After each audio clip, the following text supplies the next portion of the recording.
Mesdames et messieurs, bienvenue à un décryptage spécial au regard du dernier développement de l'actualité nationale dans notre pays.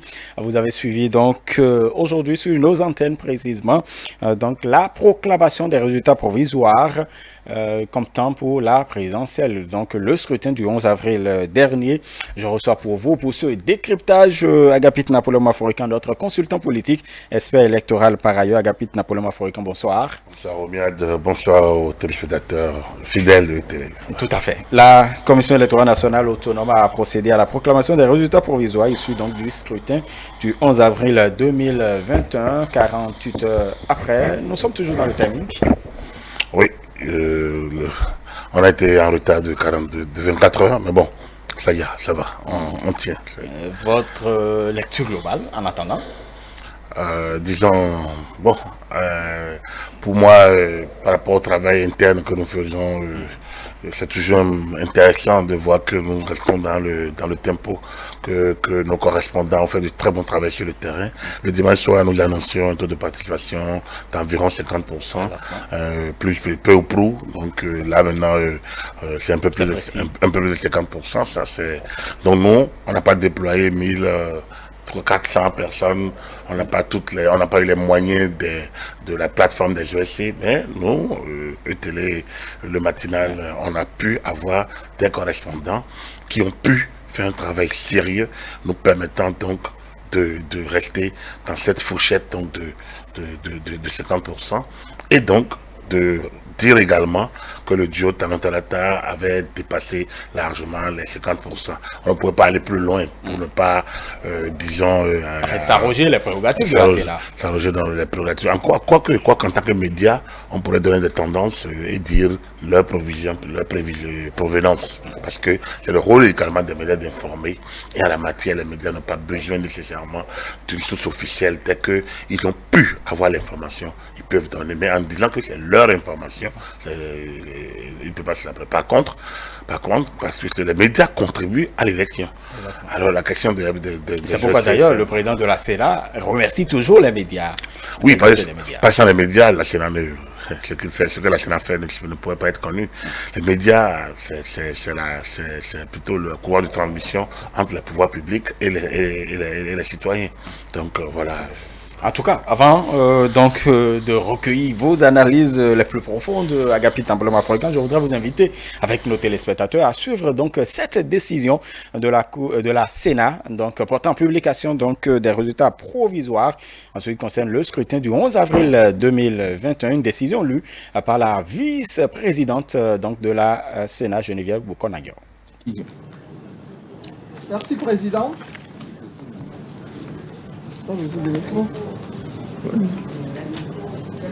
Décision numéro 077.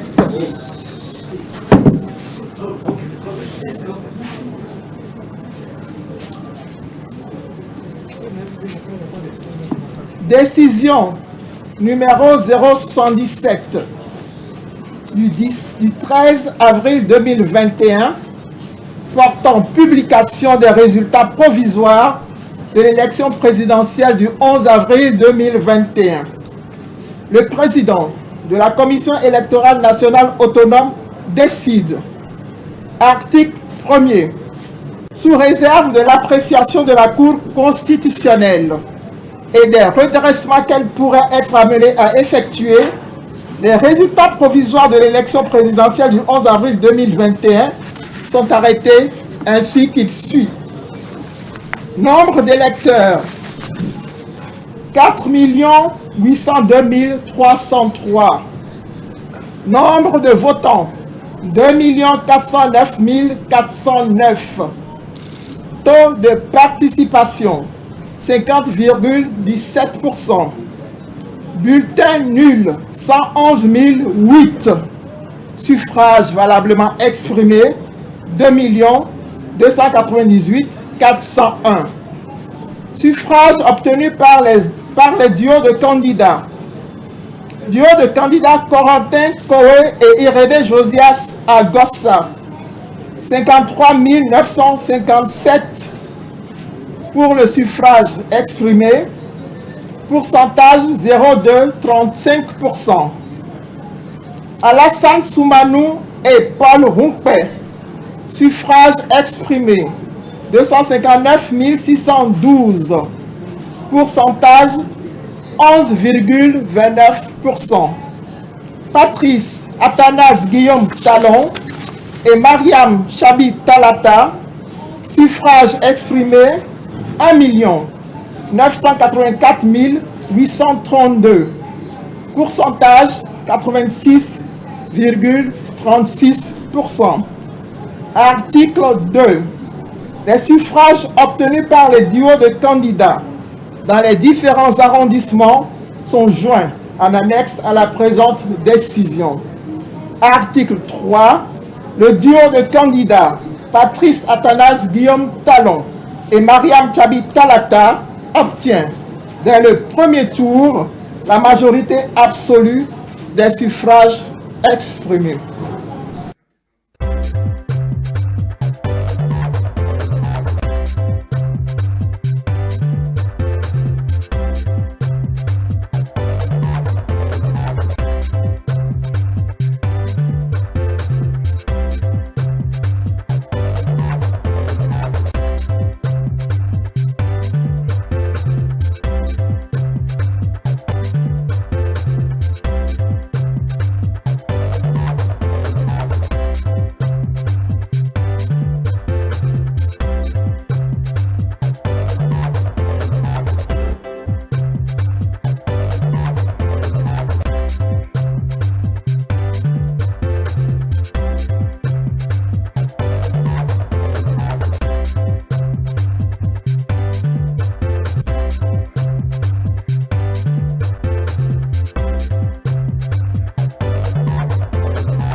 Agapit Napoléon Maforican, retour donc dans ce studio Agapit Napoléon Maforican. On a suivi un peu donc cette décision portant publication des résultats provisoires de la Sénat.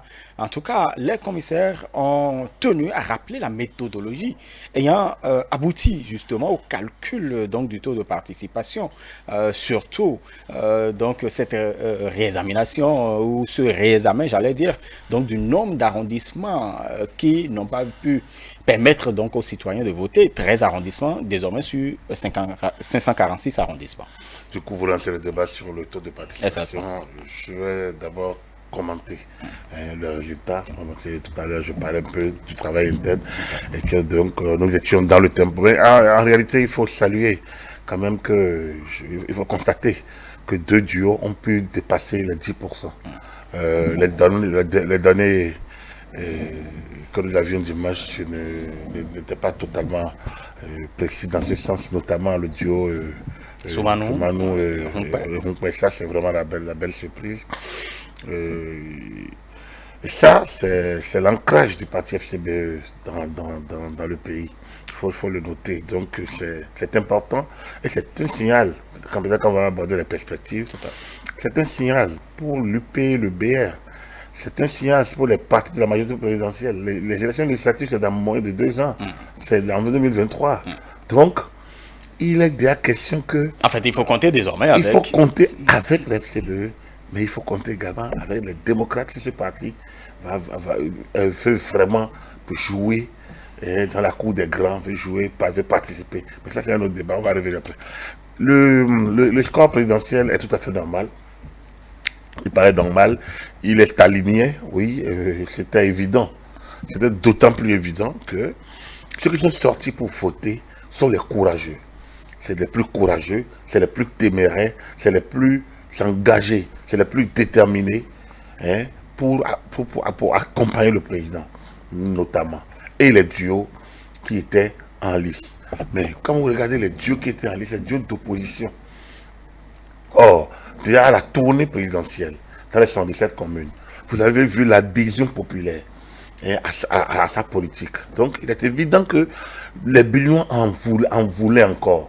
Ils savent qu'il a fallu serrer les ceintures. Mais ils en voulaient d'autant plus que ils savent que ce que le président Talon fait aujourd'hui, c'est pour le Bénin de demain. Et donc, je pense que c'est cela que traduit ce résultat-là. Ceux qui sont sortis, c'est ceux qui ont bravé les menaces, les intimidations, les appels à manifester, les appels à l'incivisme pour pouvoir mettre leur bulletin dans l'urne. Donc, puisqu'on ne peut pas être surprenant, je ne sais pas considérer une surprise.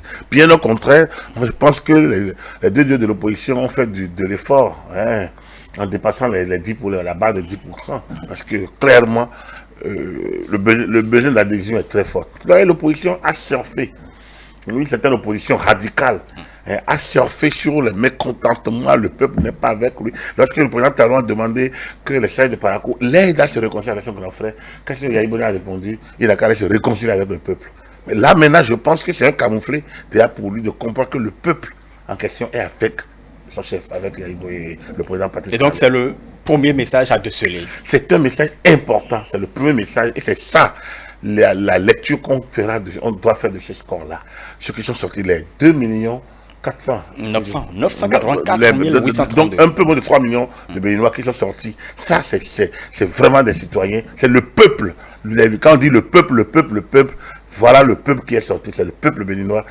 Le peuple qui confesse sa souveraineté lors des élections. C'est ce peuple-là qui est sorti dimanche. Et donc, un peu plus de 2% pour le duo Kowi et Agosa. Un peu plus de 11% pour le duo Tchemba et Rumpé, et 86%. Plus de 86% pour le duo Talon Talata. Je pense que on peut dire que la présidentielle 2011 et 2021 a vécu.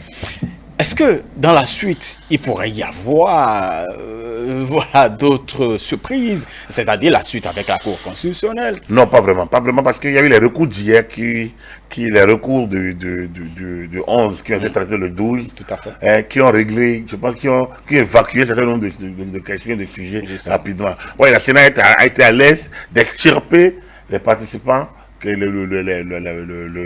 les arrondissements qui n'ont pas vu leurs citoyens voter. On avait parlé d'une quarantaine, maintenant c'est revenu à une trentaine. Donc, effectivement, parce que moi-même j'ai eu des résultats, quand même j'ai eu des données de certains arrondissements qu'on avait dit qu'ils n'avaient pas voté. Par exemple, à Chavel, notre correspondant disait qu'il n'y a pas eu de vote. Exactement. Et envoyé des votes. Et puis après, dans la soirée, des informations venaient des arrondissements de Chavel, où les gens votaient, où il y avait des scores. Donc, il y a eu tous ces données. Je pense que c'est pour ça que je disais ici hier que seule la Sénat a la main sur la question, sur les données. Parce que c'est elle qui est l'organisatrice. Parce qu'au départ, la Sénat même avait dit 16 arrondissements sur 546. Mais après réception donc des cantines, on trouve que c'est plutôt 13 arrondissements. Dans ces 13 arrondissements, il n'y a pas eu vote.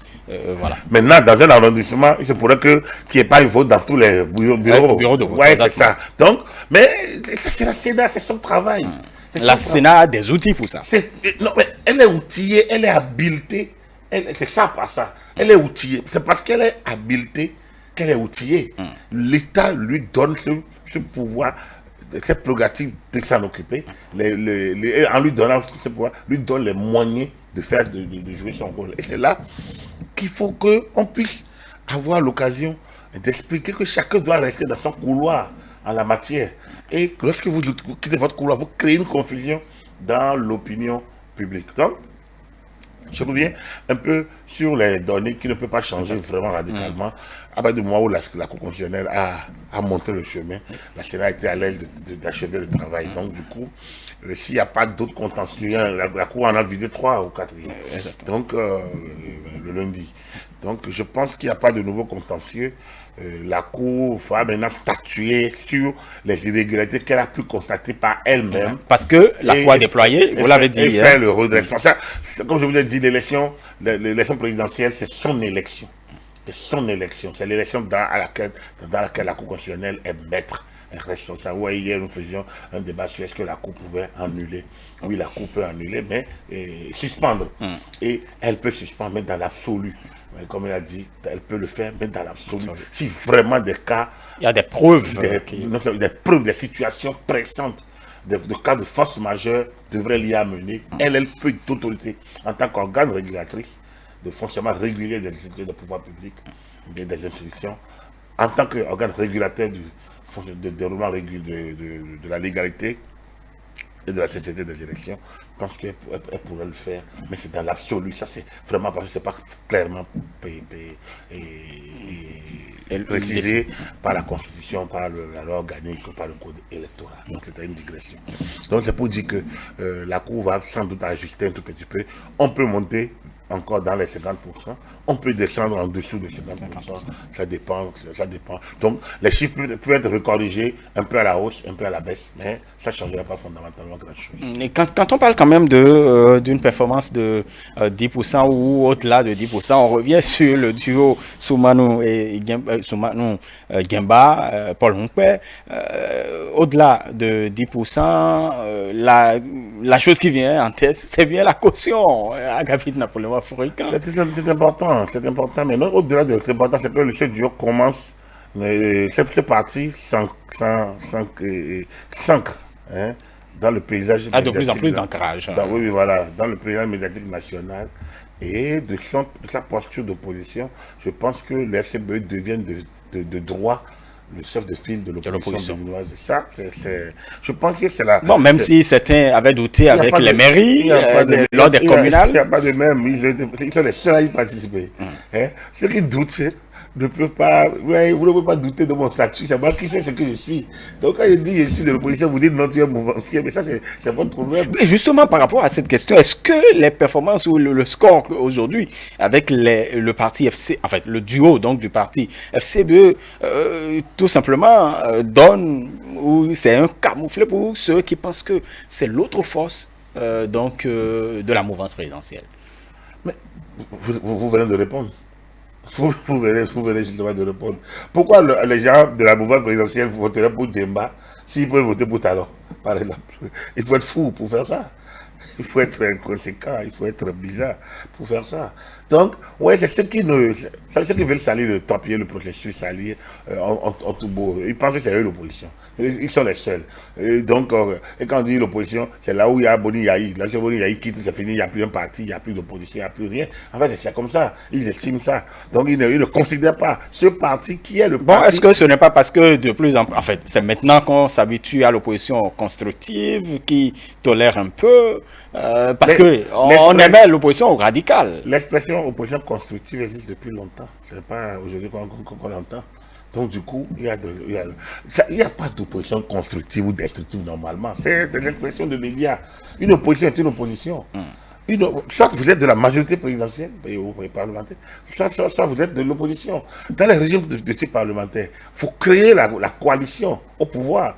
Et c'est la coalition au pouvoir se crée en tenant compte des rapports de force à l'Assemblée. Parce que vos projets vont passer à l'Assemblée. Il faut discuter et voter. Donc, la majorité se crée au Parlement. Et c'est cette majorité créée au Parlement qui se concrétise par la nomination du Premier ministre et des membres de son gouvernement. Ça, c'est dans les démocraties de type parlementaire ou semi-parlementaire. Ici, en Afrique, ici, un peu au Bénin, notre système présidentiel ne nous oblige pas à équilibrer les rapports de force avec l'Assemblée nationale. Mais pour plus de cohérence, pour éviter que le président de la République s'enlise dans la prise des ordonnances, Patrice Talon n'en a pris aucune, tout simplement parce qu'il a pu faire la coalition, il a pu gérer une coalition au niveau parlementaire qui lui a permis de faire passer ses idées. Parce que, contrairement à ce que nous croyons, lorsqu'un chef d'État arrive, il faut faire passer, il est élu pour faire passer une politique. Et cette politique doit être validée par les représentants du peuple qu'est l'Assemblée nationale. Lui, il est l'élu du peuple. Il y a les autres qui sont les représentants du peuple. Et les autres lui donnent la main par le vote des lois. Et ces lois, une fois votées, deviennent exécutoires. Et c'est là que commence notre... Quand les gens disent qu'ils ne peuvent pas respecter cette loi, ils n'ont pas le choix. C'est pas à eux de décider de quelle loi ils doivent respecter ou pas. Les institutions sont déjà là. Le mécanisme est là. Donc, les FCBE sont connus. C'était l'appareil de Boni Yahi depuis 2007. D'abord, le Cori, il a utilisé, mais la coalition FCBE existe depuis 2007. Ses fondateurs sont dans le BR aujourd'hui, sont dans l'UP. Donc, ils ont été au législatif de 2007, à l'élection locale de 2008, communale et autres, à la présidentielle de 2011, au législatif de 2011, au communal de 2013. Et aux législatives de 2015, à la présidentielle de 2016. Donc, ce logo est connu. Les choristes sont connus. Et une fois que les personnalités qui ont été le duo, ils sont connus, contrairement à ce que ceux qui ont voulu salir le processus ont fait passer ici et là, on a écouté sur la presse internationale que c'est des figures moins inconnues. On a même dit inconnues. Or, d'anciens ministres de la République, d'anciens directeurs généraux, je ne sais pas comment on peut être pour être connu ou ne pas être connu, même ceux qui sont dehors et qui attendent, qui crient sur le pays, qui crient feu, ne sont connus de nulle part de personne avant que Boni soit au pouvoir.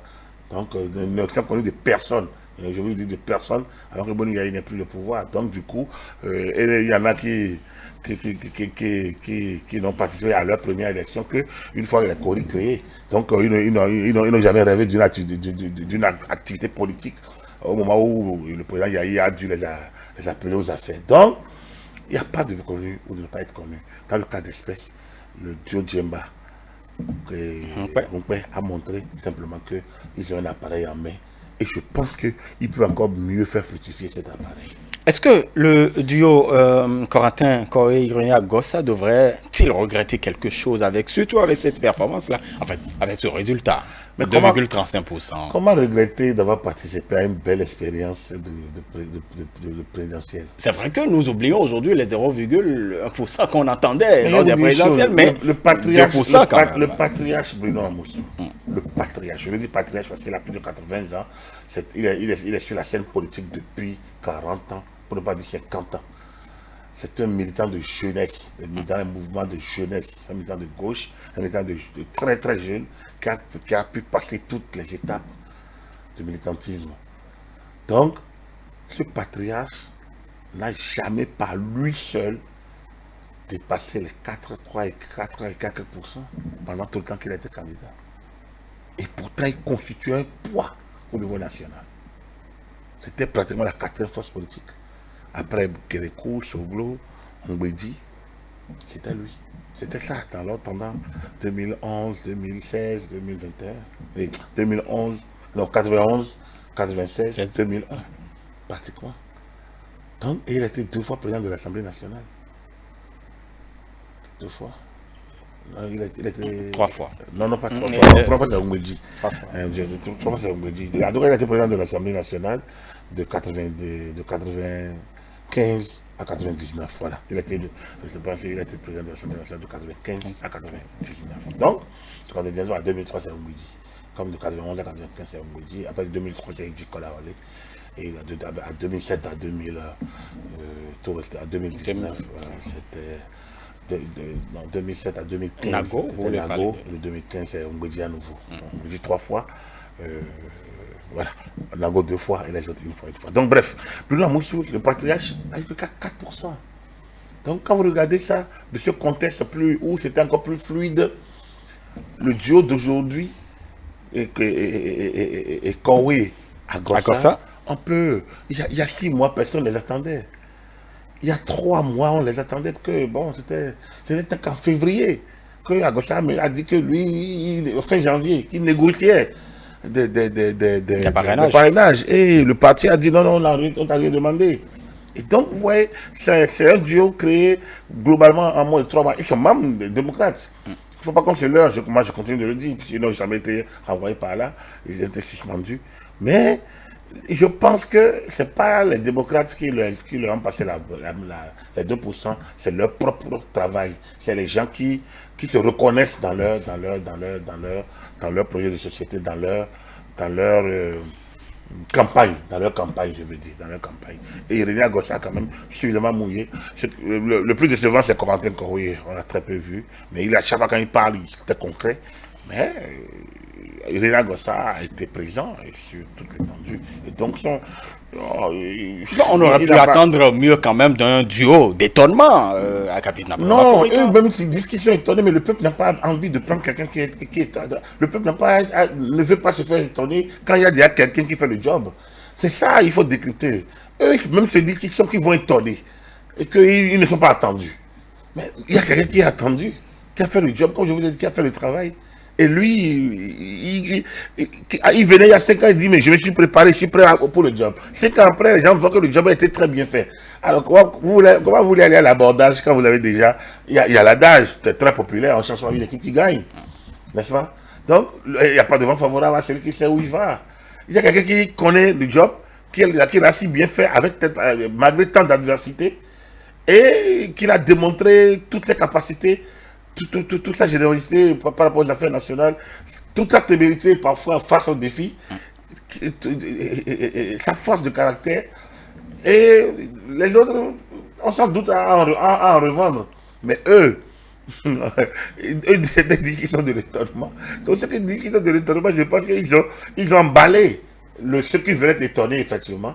Mais je veux que le peuple, je vous ai dit ceux qui sont sortis, c'est ceux qui sont convaincus du travail que fait Patrice Talon. Et donc, peut-être que ceux qui auraient pu être étonnés, c'est ceux qui sont restés. Et là encore, ils avaient la latitude de sortir pour adouber l'étonnement. Ils ne l'ont pas fait. Donc, du coup, il me semble que, comme je vous l'ai dit, le peuple qui a envie de s'exprimer, était un peuple déjà qui avait déjà son camp. Et malgré l'offre en face. Vous savez, moi, j'ai déploré personnellement, je suis un homme de défi.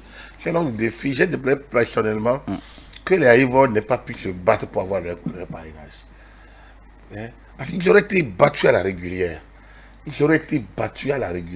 Mais ça leur aurait permis de connaître leur poids. Parce que quand j'entends candidature de poids, on appelle Haïvo, on appelle Rikia Mandougo, on appelle Kobi Kouché. Haïvo n'a jamais encore fait d'élection. On a quand même vu pendant le dialogue itinérant, par exemple, du monde derrière. Le monde, vous pouvez avoir du monde là tout de suite si vous voulez qu'il y ait du monde autour de vous. Ça c'est connu, il y a une industrie du monde. Et puis, pourquoi pas que les gens veulent vous écouter? Pourquoi si moi j'étais libre, un peu comme les jeunes là, je serais allé écouter. Pourquoi pas? Il faut écouter toujours, c'est un intellectuel, c'est un béninois, il a une ambition, il faut l'écouter. Donc il ne peut pas avoir de blocage. Mais après, j'écouterai le deuxième, j'écouterai le troisième, Donc, moi j'aurais aimé qu'il y ait eu ces candidatures. Pour que ceux qui parlent, ça comprenne que personne n'est venu. Omar Bani Yahi apparaissait en 2006. Il y a des gens qui ne le connaissaient pas, réellement. Il y en a qui ne le connaissaient pas. Il n'a jamais été élu conseiller au Bénin. Donc, il a quitté la BOAD, la BCAO. Il a été adoubé nommé conseil spécial au chef de mission par le président Soglo. Et puis après, envoyé à la BOAD. C'est fini. C'est fini. Donc, du coup, les gens, quand ils ont dit docteur, beaucoup pensaient même qu'il était médecin. Voilà. Donc, mais bon, on pourrait dire que ce contexte, le contexte dans lequel Boigny est venu, il y avait un changement, il y avait une soif au changement. Il y a toujours la soif au changement, mais c'est que dans le cas d'espèce, nous sommes avec un président qui est là depuis 5 ans déjà. Donc, on n'est pas à la phase de transition. Tous les 10 ans, il y a la phase où il y a une transition. C'est-à-dire qu'il y a une mutation, je veux dire. Un président finit ses 2 mandats et donc du coup il n'est plus candidat à sa propre succession. Là nous sommes avec un président qui est déjà là et qui a fait des merveilles, je veux dire. Donc bref, c'est pour vous expliquer simplement que tous ceux qui... il faut saluer les 2 duos qui n'ont pas gagné en disant que ce n'est pas eux qui ont perdu, c'est plutôt le président Talon qui a gagné. C'est-à-dire que c'est lui, avec l'aura, avec le travail qui a été abattu, avec l'assurance qu'il inspire, avec le perspective d'un Bénin de demain, d'un Bénin meilleur, avec la perspective de poursuivre le travail commencé, donc la phase de transition, pour consolider les réformes. C'est ce président-là qui a gagné.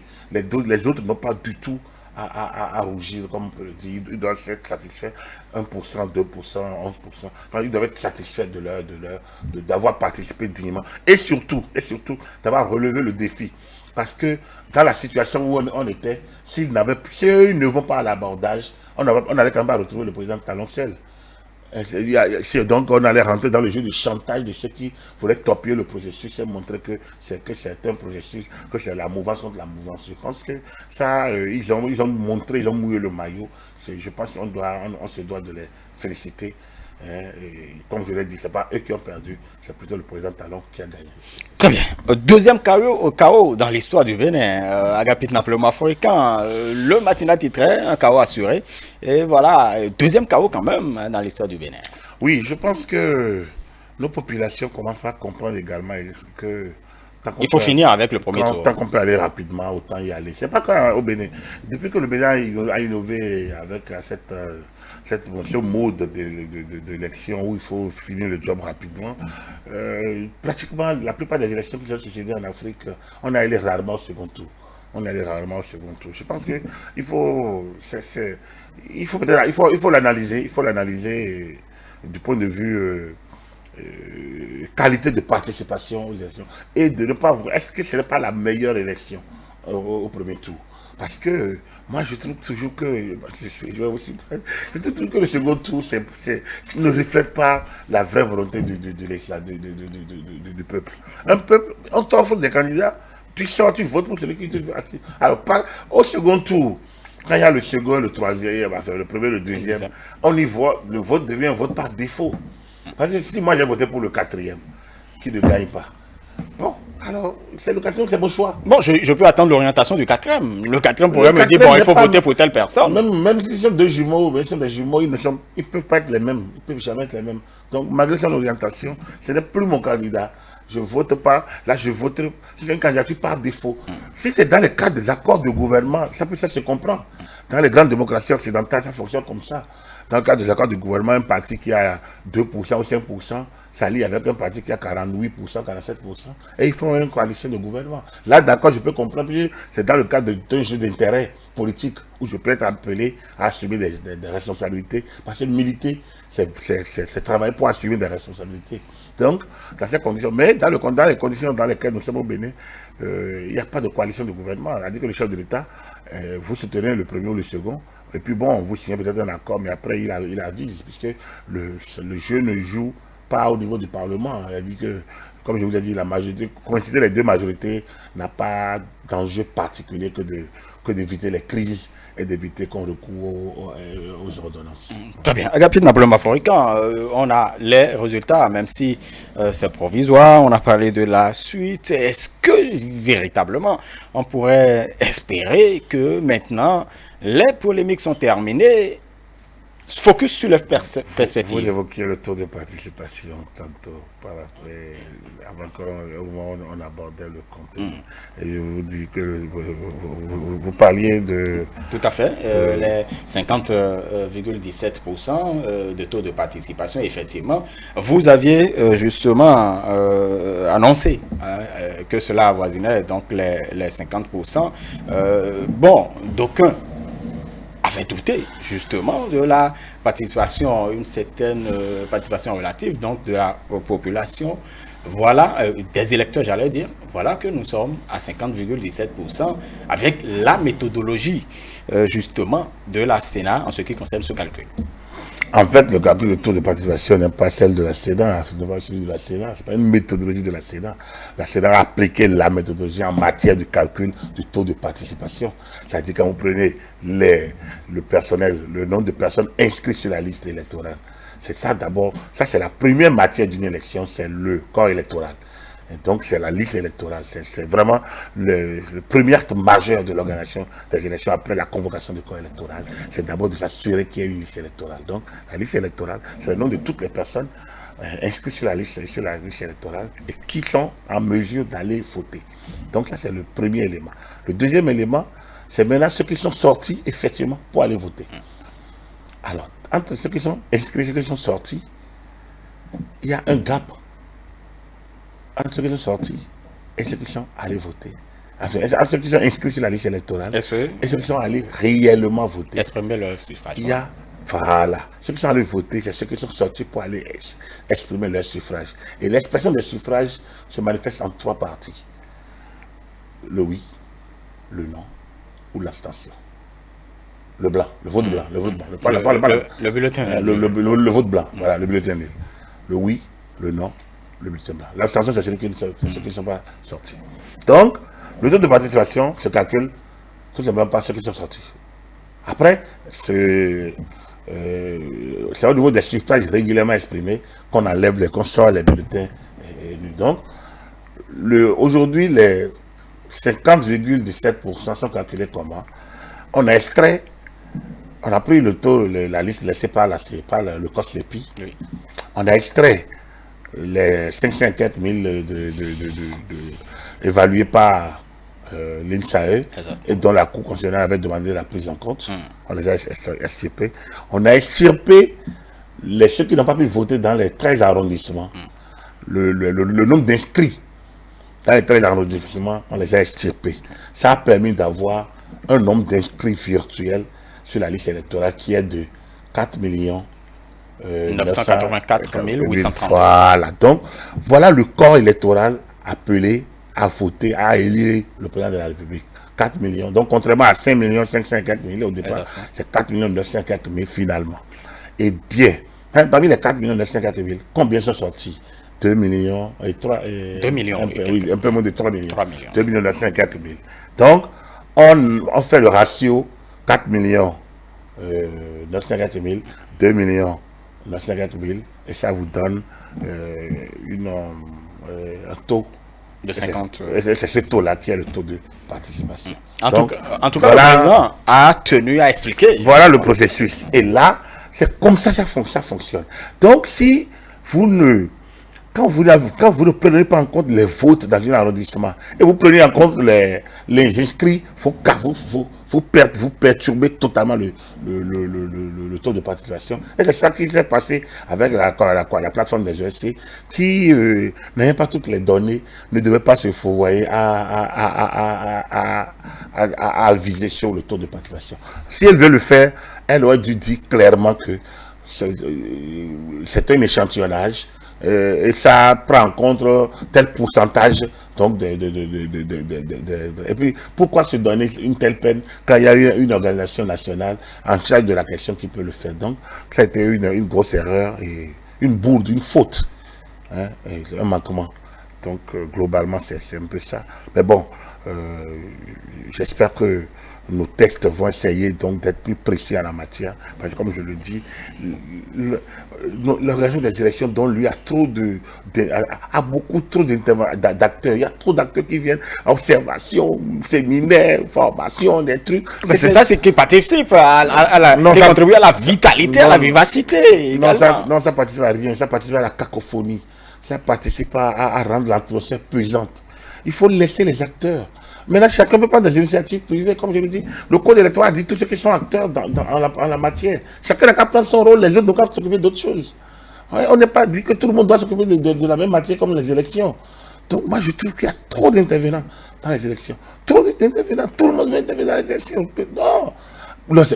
Est-ce que ce n'est pas parce que, quand même, les élections sont source de conflits souvent?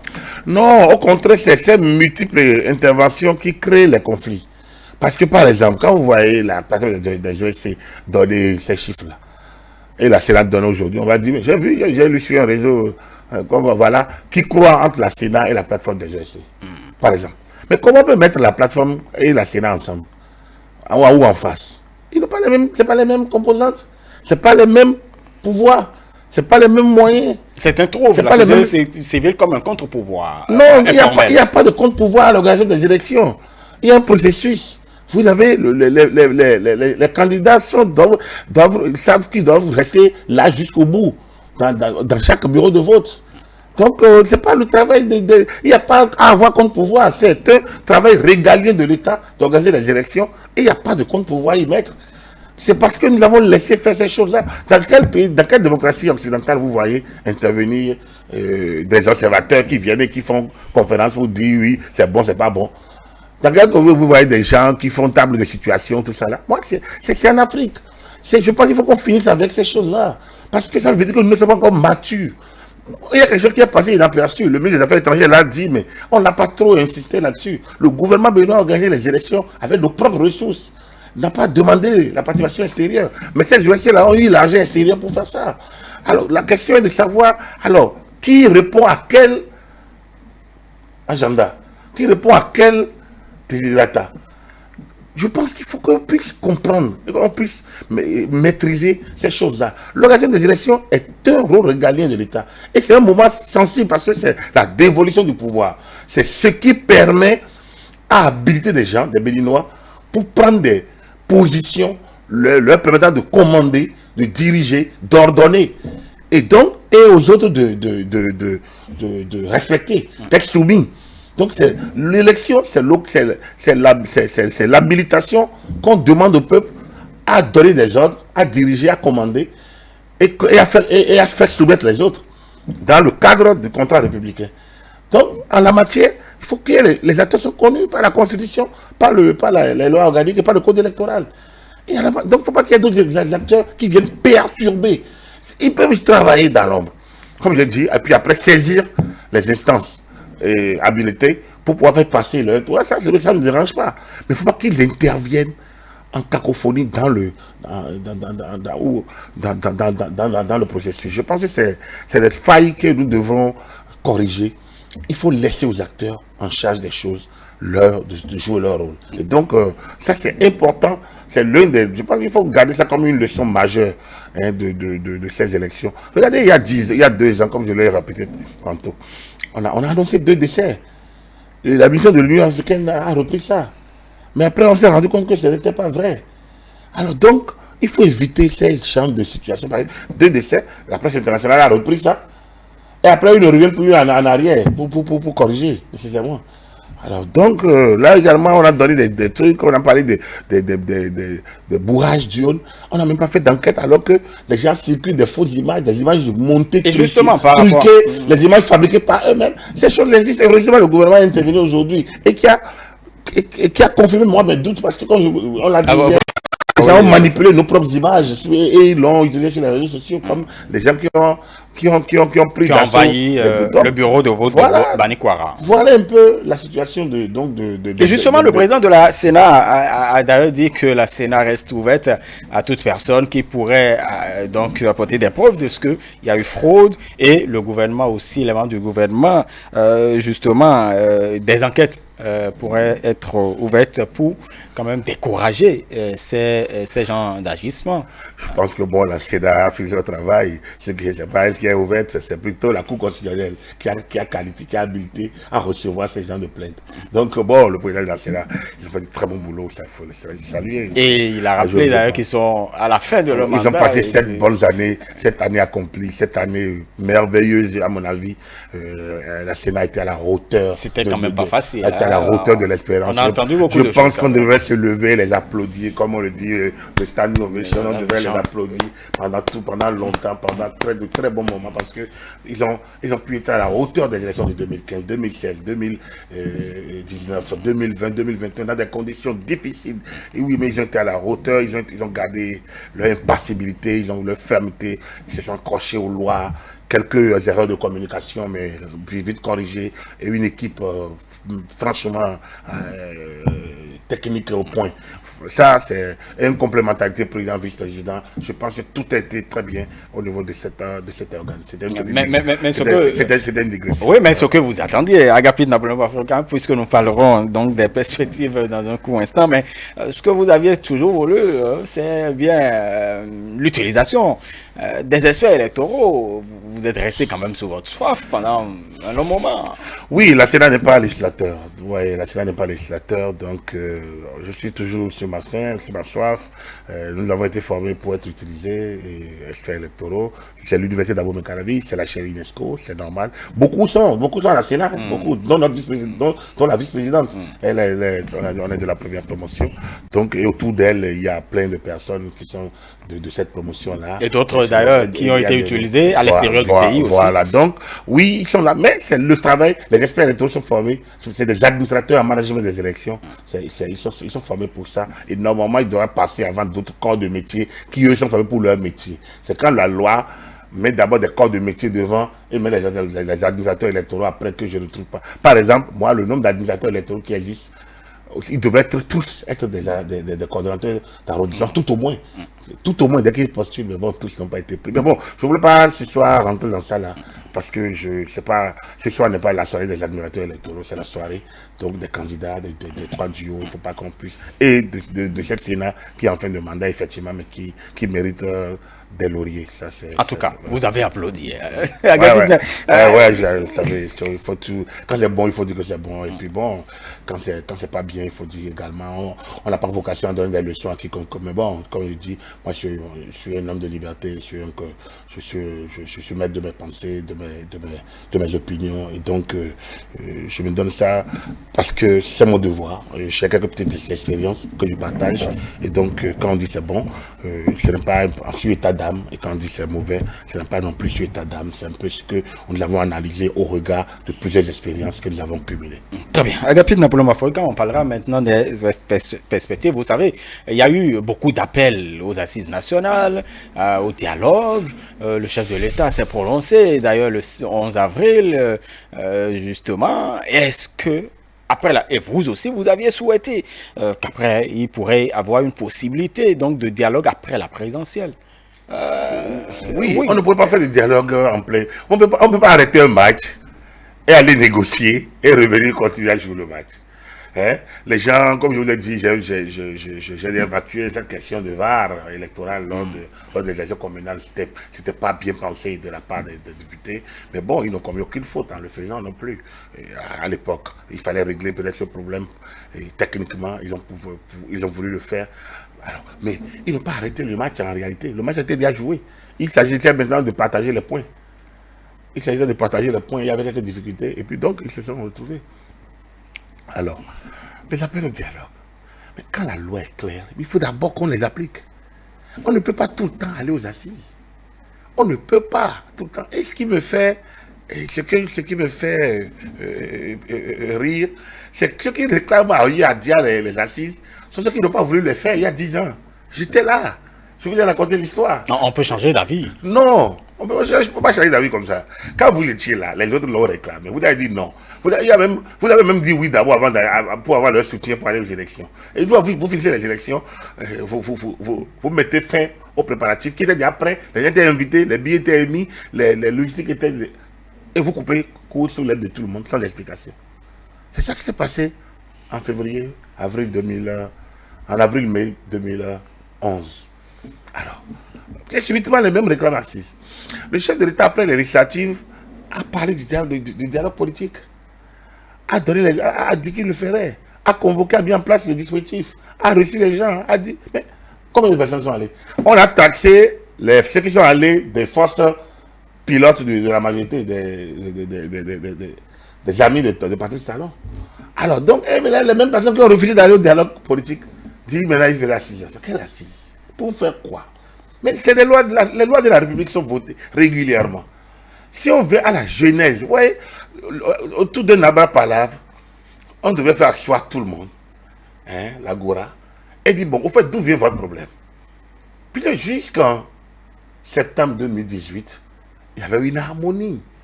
Les lois étaient votées à l'unanimité. Alors, de septembre 2019 et de septembre 2018 à avril 2019, quel était le problème? Le problème, c'était le certificat de conformité. Mais comment vous voulez aller aux élections sans prouver que votre parti est en conformité? C'est que la Cour constitutionnelle a péché par excès de pédagogie, comme je le dis toujours. Excès de pédagogie. Elle aurait pu se taire, et en se taisant, quand les partis allaient déposer leur dossier à la Sénat, ils n'auront pas le certificat de conformité. On va dire, mais comment votre parti n'est pas conforme? Montrez que le parti est conforme. Montrez que vous vous êtes rendu conforme. C'est là. Vous allez aux élections, vous devez avoir les papiers. Ce n'est pas, non, les papiers sont en cours, non. Il y avait un délai de 6 mois pour se mettre à jour. Mais vous allez aux élections avant 6 mois. Si on dit qu'il faut avoir 18 ans pour avoir le passeport, d'accord, vous êtes majeur pour avoir votre passeport. Mais vous voulez aller voyager, vous avez 8 ans. Mais vous avez besoin de faire votre passeport. C'est ça. Mais vous savez, nous devons recourir. Non, ouais, les nôtres ne savent pas ce qu'on appelle les experts, les consultants, les spécialistes des questions. Tout le monde s'arroge de tout, pense qu'ils peuvent tout faire. Donc du coup, au lieu de se donner, au lieu d'aller consulter ceux qui les sachent. Bon, est-ce qu'on pourrait dire qu'un parti qui a quand même totalisé 10 ans de gouvernance ne dispose pas en son sein de spécialistes? Il ne s'agit pas de disposer de spécialistes, il s'agit que le spécialiste continue d'être dans son domaine, premier élément. Et il s'agit maintenant de lui faire confiance et de lui confier la réflexion. Mais quand le chef est derrière, le connaît tout, le manie tout, comment vous voulez? Non, le problème est là. Donc les gens se sont coincés et du coup, ils commencent à une rébellion contre l'État. Mais voilà. Donc aujourd'hui, assise. Assise pour quoi faire? On n'en a pas besoin. On n'a pas besoin d'assises nationales, non. Même après la On a présidentielle. besoin d'assises sectorielles. On n'a pas besoin d'assises nationales. Assises nationales pour faire quoi? On n'a pas besoin d'assises nationales. Il faut s'asseoir. On a besoin d'assises sectorielles. Première chose, c'est assise, c'est quoi le peuple? Par exemple, voilà une question sur laquelle on peut s'asseoir et discuter. Alors, nos lois ont quelle valeur?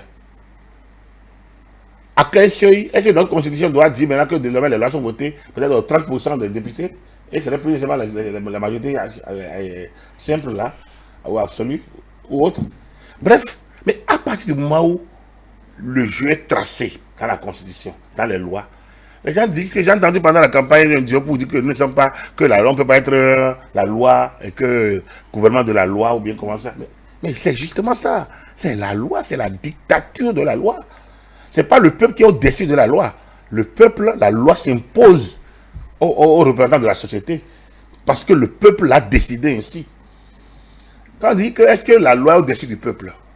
Dans l'absolu, oui. Puis le peuple l'a créé pour être le ciment entre la vie de la communauté. La loi a été créée pour être l'élément fédérateur, l'élément modulateur, l'élément modérateur. Voilà. Donc c'est ça, la loi. Oui, la loi est au-dessus, parce que c'est ça. Au moins, quand elle parle, tout le monde se tait. Quand vous parlez de la Sénat, le président de la Sénat dit quoi? Moi, je suis là pour appliquer la loi. Est-ce que le président est une bonne chose? Moi, je ne sais pas. C'est la loi qui l'a dit. Donc, quand il dit ça, mais il n'y a plus rien d'autre à dire. Parce que c'est la loi. La loi est dure, mais c'est la loi. On peut avoir une certaine flexibilité en pour consolider notre vivre ensemble. Le juge applique la loi. Après, il regarde les situations atténuantes ou aggravantes. C'est ça. Il n'y a que le juge, parce qu'il y a son intime conviction parfois qui est en ligne de compte. Donc du coup, mais après, il écoute tout le monde. Il écoute les différents partis, il écoute l'avocat, il écoute la partie civile, il écoute tout. Et parfois, lors des grandes collectifs de crimes, les coups d'assises, c'est un juré, il y a les jurés, qui sont qui ne sont pas tous des magistrats, mais des gens qui ont certaines expériences. Parce qu'il faut que le juge les écoute, la cour réunie. Ils sont là, ce n'est plus un homme, ce n'est pas un juge, c'est 3 au moins. Et un juge, c'est l'assesseur. Voilà. Donc ça, c'était une digression. Donc, en la matière, la force doit rester à la loi. Il faut qu'on puisse déjà, si c'est une assise sectorielle, sur ces questions-là. Mais après, quand on dit on va s'entendre sur les questions de gouvernement, les questions sont connues. Mathieu Kérékou a dit en 1990, et je le répète toujours, même si tous ceux qui sont dans cette salle, nous écrivons la Constitution avec le sang de chacun, il se trouvait toujours quelqu'un pour trahir. Ça veut dire simplement quoi? On a beau faire assise en 2021, il y aura quelqu'un, dès qu'on va rentrer, vous allez voir, quand tout le monde est content ce soir, en tout cas tous ceux qui ont soutenu le président Patrice Talon, c'est la joie partout. Mais le prochain gouvernement, vous allez voir que le mécontentement va commencer. Parce qu'il faut, on ne peut pas contenter tout le monde. Les nominations, les mécontents vont commencer. Au sein même de chaque union, vous rentrez dans l'UP, vous allez les voir mécontents. Vous rentrez dans le BR, vous allez les voir mécontents. Vous rentrez dans Moël, vous allez les voir mécontents. Donc, c'est la nature humaine qui est comme ça. La démocratie, c'est une vitalité. Tout le monde ne peut pas être content, tout le monde ne peut pas être satisfait. Alors là, donc, il faut une discipline. Ce qu'il faut, c'est la discipline. Que lorsque le jeu est tracé, lorsque les règles sont tracées, que les gens respectent le jeu. Que le plus fort, qu'on le dise qu'il n'est qu'un fort du moment, et qu'on se batte pour lui enlever cette force lors des prochaines élections. Mais est-ce qu'il ne faut pas prendre en compte les préoccupations de la minorité? Mais là, moi, je ne sais pas là où les préoccupations de la minorité doivent être prises en compte. S'ils sont au Parlement, ils n'ont qu'à se battre pour être au Parlement, pour passer leurs préoccupations. Regardez le duo à Gossa, Corée à Gossa, 2%. Et ils ont eu 2 semaines pour faire passer leurs idées. Mais rien que ça. Rien que ça. Eux, ils ont mieux passé leur idée que celui que Aïvo qui a fait dialogue itinérant. Mais qui a peut-être dépensé plus qu'eux, je ne sais pas. Parce que le moment était le moment pour ça.